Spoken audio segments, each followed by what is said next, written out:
Brooding energy flows within a young man's body. As he's asked what it is that haunts him in the dark, a woman wakes up, hearing loud voices just outside her home. In the woods, a group chases and beats up a lone boy, telling him now to show his face in town. As they tease him about running to his mother, he jumps up and kicks the largest in the face. The others quickly fall as well. He's about to land a deciding blow, but the woman from before stops him, saying it's time to go home. The boy argues and insists that they've been picking on him for weeks, so she says that he, Jin, still has a lot to learn.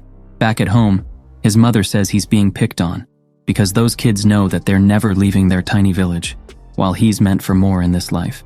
He'll travel the world one day, and undoubtedly have great accomplishments. She's disappointed, because he's been trained in the Kazu fighting style, well enough to subdue them painlessly. He lost a fight today, not with the kids, but against his anger. He looks around the house. Seeing the traces of his mother's adventurous life, he asks why they moved there in the first place. She says the world is filled with good and evil, and she wants him to experience the good before anything else. Jin then asks about his father, but she changes the topic and says it's time to study, reminding him of her motto, strong mind. Later, at their sparring session, she tells him to first conquer himself and keep his mind in the moment. Only then can he move ahead. Giving a lesson on countering strength with technique, she dashes and leaps into the sky, stopping her foot inches away from his face. Such is the Kazu Ryu technique. Together, they practice it endlessly and eventually fall from exhaustion. They head back for dinner, where the boy asks about her life in Africa. While talking about the great food she had, they hear a voice outside. There, a drunk man demands to see the boy, who beat up his son, wanting some payback. Jin begins to get riled up, but his mother reminds him of what they talked about earlier, instructing him to control his anger, not the other way around. He's stunned, as she tells him to apologize, but the drunkard says that won't be enough, adding that things might be different if they had a man in the house. He charges but is quickly taken down by the woman, who tells everyone to go their separate ways. Inside, she lectures him for taking pleasure in the suffering of others and expresses how she hopes for him to use his strength well. As he promises to do so, they joke around, but a guttural sound echoes outside. The demonic being lands by their house, and Jin is told to stay inside, no matter what happens. If anything happens to her, he is to find his grandfather, Hachi. With this, she goes out to face the demon. While he's obviously stronger, she uses her agility to fight, but it isn't enough at all. Caught in its grasp, she struggles to breathe. Jin appears, attacking continuously, until he gets swatted like a fly. He sees his mother fighting again. The demon blasts a hole into their house, hitting a lamp and starting a fire. As the flames get close to a few gas tanks, their battle continues, and she lets out a series of combinations, eventually grappling and pinning it to the ground. She declares her love for her son, and the gas tanks explode. Jin desperately looks around his burning house, unable to find his mother, and cries in despair as he realizes that she's gone. A new morning comes, and he enters a huge building in the city. He's stopped by a guard saying he's been trying to sneak in for a whole week. As a large man scolds him, he introduces himself and says he's looking for his grandfather, Hachi. Hearing the names, the man steps back and takes him up. There, a fierce old man's meditation is interrupted as they enter the room. Hearing the boy's name, he guesses that he must be his daughter's son. Jin is left in the room. To his surprise, the old man orders him to fight, but he says he was taught to never fight unless struck first. Hachi quickly obliges and repeats the command. They clash multiple times, but the boy endlessly falls to the ground, repeatedly told to stand back up. After a while, he's told that he brings shame upon his family's name. His grandfather tells him to leave, but he stands his ground. His mother made him promise to find the old man before she died fighting the green monster. Hearing his story about the green monster's attack, Hachi explains that the beast is named the ogre. He will train the boy to fight and defeat it, and Jin in return will prove his worth to his ancestry, even if it takes his life. At the office, the boy is being fitted for his training uniform and asks that flames be added to the pant legs design. The secretary, Miura, tells Hachi that the arrogant design can make him a target.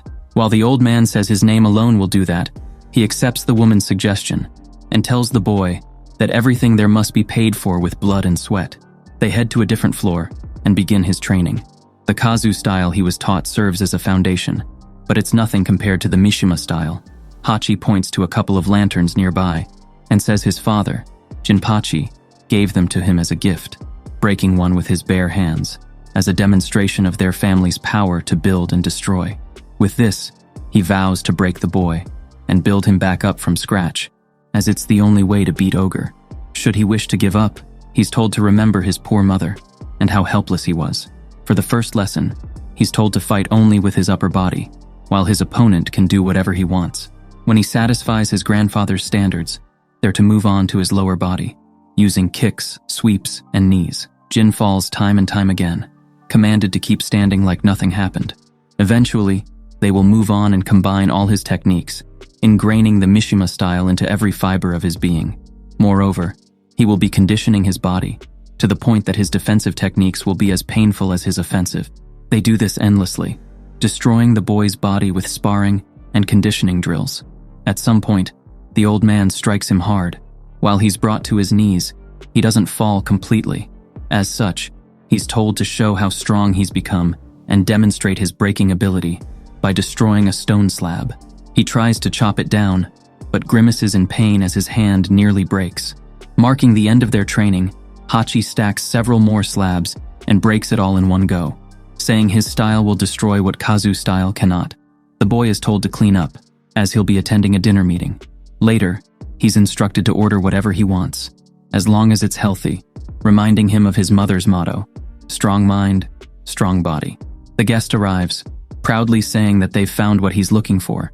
He places Chang's pendant on the table, but pulls it back, wanting to ask for more money.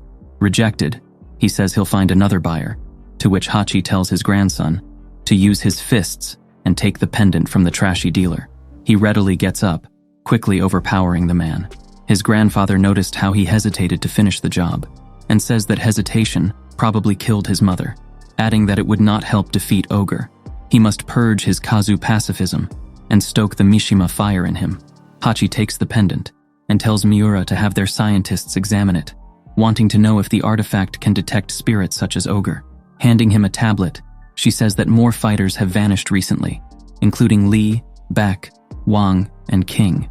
Ending his briefing, he tells Jin that the Mishima style is taking root in him, but it is not enough yet. Rejecting his questions, the old man tells him to focus on surviving his training first. At some point, he'll either leave ready to defeat his enemy or get dragged out unworthy of his name. He's told to lower his arms, as it's time to use his legs. Sent down, Jin quickly stands up, knowing that staying down means accepting defeat. He evades, jumps, and kicks, but it doesn't do much against his opponent. Supplementing this with his conditioning drills, the days and nights pass, leaving his body completely beaten. Even sparring with his friend in the street, his body continues to grow stronger. With gauntlets and guards to support his fighting style, he faces his grandfather with a bruised body. At the end of each lesson, he must fight to leave, and the day he walks out with his own 2 feet will be the day he completes his training. He dismisses the boy, but kicks him down as he shows his back. The days pass as usual, filled to the brim with harsh training and conditioning methods, and he's driven only by the thought of June. At some point, he grows strong enough to demolish the stone slab, earning him the flame pattern on this training gear. Hachi says he's had plans to bring back the King of the Iron Fist tournament and lure out Ogre ever since he began training. However, looking at him now, he's still too weak to defeat it. He ends their training for the day, but Jin assumes a fighting stance, wanting to keep going. His grandfather obliges with a smile, and they clash again, now much more even than before. The boy is sent back multiple times, but something in him awakens, and he charges at the old man, letting out a powerful barrage of seamless combinations. He strikes up, letting his strength out. To everyone's surprise, Hachi is bleeding and on his knee. As he stands up, Jin bows and leaves on his own 2 feet, having completed his training. On his way out, he breaks the other lantern from Jinpachi. With a satisfied smile, the old man tells Miura to begin preparations, as it's time to bring back the King of the Iron Fist tournament. In the jet, Jin scrolls through his phone, looking at threads and posts about the tournament, and sees various content about Hachi's son, Kazuya, and his untimely death. Landing soon enough, Miura welcomes him to Peru. As he's told that he has 2 more days to get acclimated to the altitude, he asks where his grandfather is. She answers, but discourages him from making his relation to them known, especially to Kazuya. as many in the tournament harbor a deep grudge against them. Another young man, Huorong, appears and immediately begins to pick a fight with him. As they're about to go at it, 3 others greet them from behind and say it's better to leave the fighting at the tournament. With this, the young men speak to each other amicably, but get mad when asked if they're friends. At the car, Jin continues to browse through his phone and sees rare footage of the tournament. There, he sees Hachi and Kazuya locked in an intense battle on a volcano. Huorong says it's from the second tournament, adding that things didn't end well for the old man. The rumor is that there was a video for that as well, but it was wiped out by the Mishima group.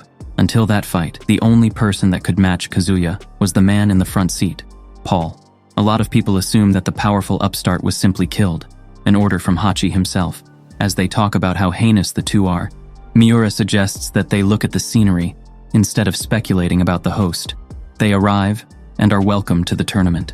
As the sun sets, Jin looks for his grandfather and finds him atop the Colosseum.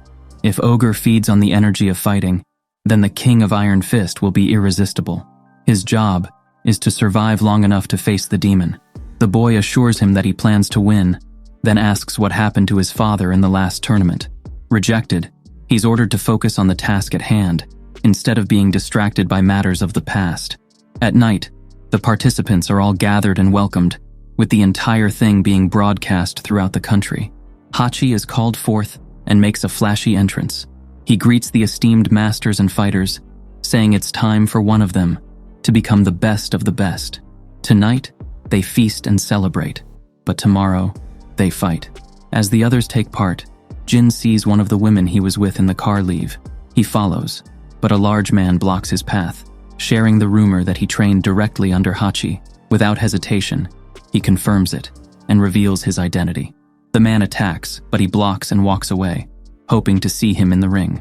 Watching from the drone, his grandfather tells Miura to make sure that the two fight in the arena tomorrow. Outside, the woman, Nina, lies in wait with a knife, but lowers it as Jin calls her name, saying he wants to speak. However, she leaves as he asks about Kazuya, saying it's unadvisable to get tangled up with the Mishimas. Paul appears. Having a drink, he asks the boy why he's so involved in the Mishima family, adding that Nina had a point when she told him to stay away from them. He then asks about how he fought his father once. Paul recalls his master martial and how he taught him tons about fighting and life, saying how both are a reflection of each other. In that sense, Kazuya was a terrible person who relished in his enemy's suffering and humiliation. It's also how he ran the company after beating his father. He remembers their fight and how he beat Hachi senseless, throwing him over a cliff after claiming ownership of everything he built. The old man should have died then, but he somehow came back and faced his son.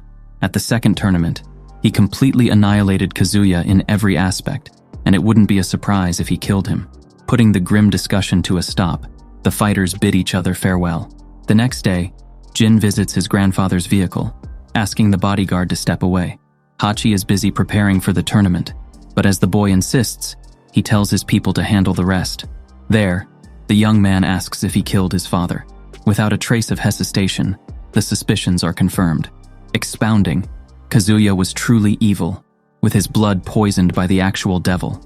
After years of research, he finally figured out that his son had the devil gene, a genetic abnormality that gives someone supernatural powers.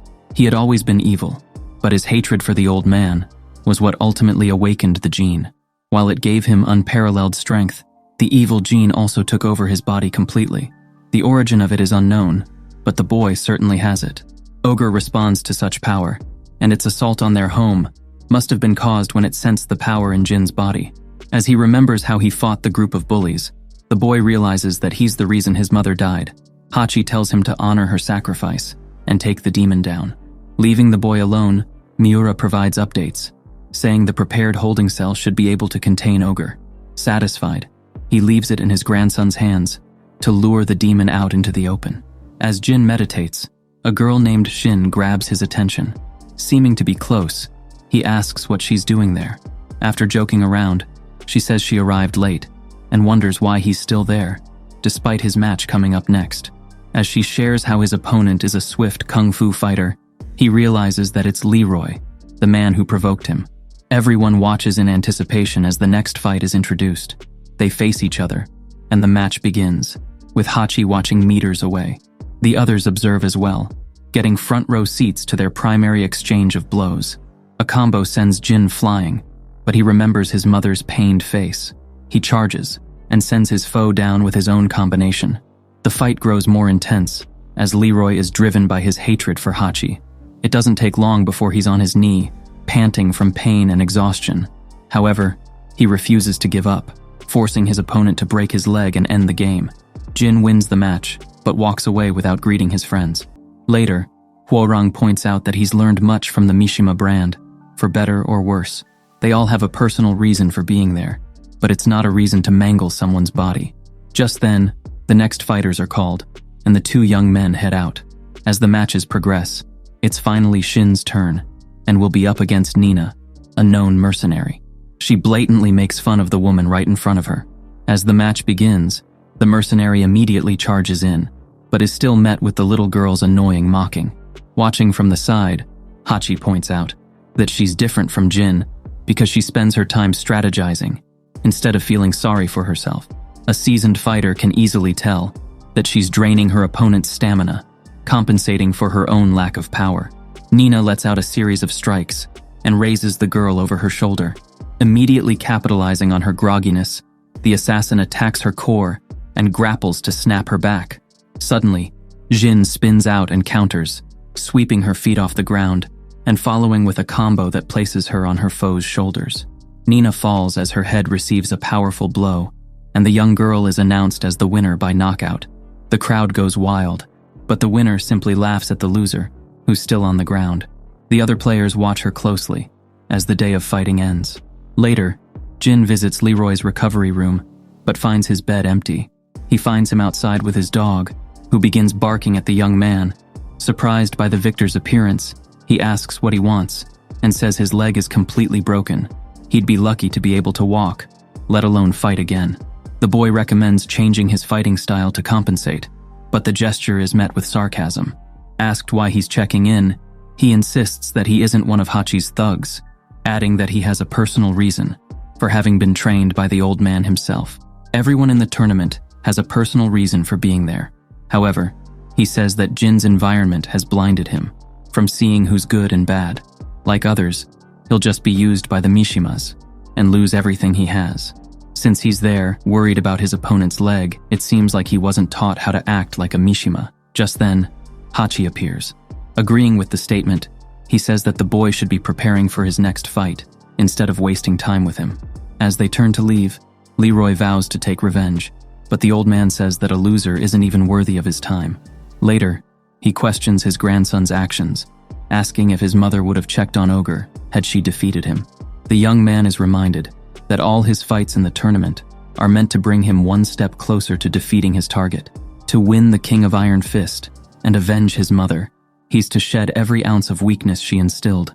The crowd cheers as he finally faces off against Huarang. Bowing at the center, they agree to fight without holding back. As the Taekwondo specialist unleashes deadly kicks, Jin remembers his mother and how she discouraged him from taking pleasure in the suffering of others. As he takes kick after kick, he sees Hachi and remembers the lessons of the Mishima way and how every win is a step closer to Ogre. With this, he begins to fight back, and the intensity of the match skyrockets, with the two enjoying the fight themselves. While the magnitude of the blows grows stronger, the pain also begins to take over. Jin wins an exchange, sending Huarang flying and unable to continue. Kneeling beside him, he takes his friend by the collar and raises his arm. The young man accepts what's to come, and Hachi smiles in anticipation. However, Jin simply says that he owes him a drink and gently lowers his friend. With this, the winner is announced, and he looks directly at his grandfather, who's fuming with rage. A worried Shin runs to them, saying she never wants them to fight again. As the two lightheartedly agree on a rematch, they limp off into the night with laughter. In the middle of a jungle arena, King spins Shin by her legs and sends her crashing into a tree. Quickly recovering despite the injuries, she fights back, letting out a series of hits to damage her opponent. Unfortunately, her arm gets caught, and the man spins her around into a huge suplex. With this, the masked wrestler is declared the victor. Worried, her two friends approach to check on her condition. When she wakes up at the infirmary, the girl finds Jin by her bed, and asks him to skip the lecture about her being too young to be there. When she receives his assurance, she shares that she's just tired of people doubting her choice because she's a woman. The boy says that his teacher was a woman and that she was the strongest he'd ever met. Hearing this, she finally understands his story and promises to be friends with him. Just then, King, who was listening from outside, accidentally opens the automatic doors and leaves before he's caught. As the next match begins, Paul is interviewed about his experience as a past competitor. Meanwhile, Jin joins his grandfather and watches from above. Hachi shares their discovery that the king in the tournament is not the one they know of. The original wrestler was killed after being visited by Ogre. As the competitors get ready, the old man tells him to watch, not only what wins the fight, but also what loses it. The match begins, and Paul immediately rushes at his opponent, subjecting him to powerful combinations.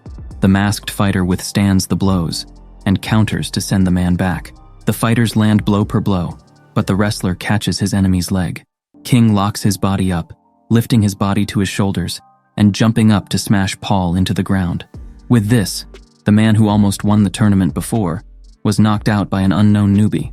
Later, a researcher, Boskonovich, shows Hachi a live feed of the cell they prepared for Ogre. It's supposed to hold the beast for as long as they need to learn its secrets. The pendant hasn't shown any signs, and if the target isn't attracted to Jin, then they still have much to learn. As the old man is walking away, a woman, Julia, suddenly tries to attack him, but is quickly taken down. Back up, she wants to know what happened to her mother, and demands that he return her pendant. He says that the item came from a time way before her mother was even born. She charges again, but is unable to do much. Jin appears and comes between them. He insists that his grandfather has a tournament to run and says he'll make sure that the girl won't bother him again. He tries to help her up, but she rejects his hand, now knowing that he's Kazuya's son. Her mother hid the pendant, wanting to make sure that it would only be used for good. However, Hachi was determined to get his hands on it, only to use its power for evil. The boy argues that they're using it to take down something evil, but is surprised to hear her mention Ogre. Even more shocking is how she claims that the old man released the demon into the world himself. With the memory of his poor mother's death, he agrees to take the pendant back after he fights King. Julia says that they both lost something important to Ogre. Their reasons for fighting is vastly different, as the wrestler simply wants money to fund his orphanage. The battle begins, and the two clash with a series of blows and grapples, evenly matched for now. As the masked man begins to overpower him, he thinks about Julia's words and his purpose for fighting. Hachi keeps his eyes on the pendant, waiting for a reaction. The others cheer the young man on. Finally making a decision, he gets serious, suddenly overwhelming the wrestler and taking him out with a flying knee. With this, the battle ends, and Jin is declared the new king of Iron Fist. Walking up to the loser, he surprisingly gives him all of the prize money, telling him to use it for the orphanage. As he's walking away, Hachi suddenly blocks his path, declaring that the final requirement to win the tournament is to beat him in battle. The viewers cheer as they take the stage, but the boy is still beaten from his previous match. Facing off, he recalls everything about the ogre and asks if his grandfather was behind its appearance. If he did, then he's responsible for everyone who died. The old man is delighted as he sees the rage fuming in his grandson's eyes. The fight begins, and it doesn't take long for Jin to get the upper hand. However, the old man seems to be enjoying the fight. They clash once more, but this time, the young man is too beaten to match his movements. He staggers from a punch and is sent flying into the air unconscious as Hachi prepares for a powerful strike. The attack sends the boy crashing into the wall. He remembers the time he trained with his mother and how she taught him to fight against stronger enemies. Recalling her move, he taunts his grandfather and leaps into the sky for a spinning kick, catching the man off guard. After saying a few words to trash each other, they resumed the battle. Using the Kazu style, Jin unleashes a powerful combination on his grandfather, causing the pendant to fall out. However, the item's gems glow green, and so does the sky. Ogre descends with a roar, and Hachi smiles in satisfaction. The sky has a menacing green shade, and a demon descends from the heavens with a roar. Hachi picks up the pendant, smiling in satisfaction as his plan worked. Meanwhile, Jin faces Ogre and remembers the traumatic death of his mother. A red light flashes in the young man's eyes. He charges at the enemy, but is easily swatted into the wall. His grandfather stops anyone from interfering insisting that it's his fight. He thinks about the times he struggled, training day and night under Hachi to get stronger. Filled with determination, the young man charges in and somehow manages to force the demon to the ground. Locked in battle once more, Jin says he isn't a child like last time. His confidence doesn't last, as he's hit by a series of strikes and slammed to the hard floor. Remembering the lessons from both his mother and grandfather, he lets go of all his hesitation like a Mishima and perfects his technique like a Kazu. Burning with the desire to win, he counters and pushes Ogre back, pummeling it with strikes powerful enough to drive it into the arena and knock it unconscious. The others rush to the platform, and Hachi orders his men to contain the beast in its cell. However, Jin says there's no need, as it's already dead. He walks away, stating that he's finished. His mother and other good people would still be alive if it weren't for his grandfather's selfish greed. Suddenly, the sky glows green again, and the clouds above the arena open up. The demon's body shines as well, and its roar unleashes a huge blast of energy into the opening. The sheer force makes the floor collapse, and they all fall to a level below. Above them, Ogre has turned into something much more powerful. Flying above the sky, it stares Jin down. Hachi scans the situation and steps back as he notices his grandson's aggression. The demon swoops down and attacks the young man, grabbing him and lifting him up.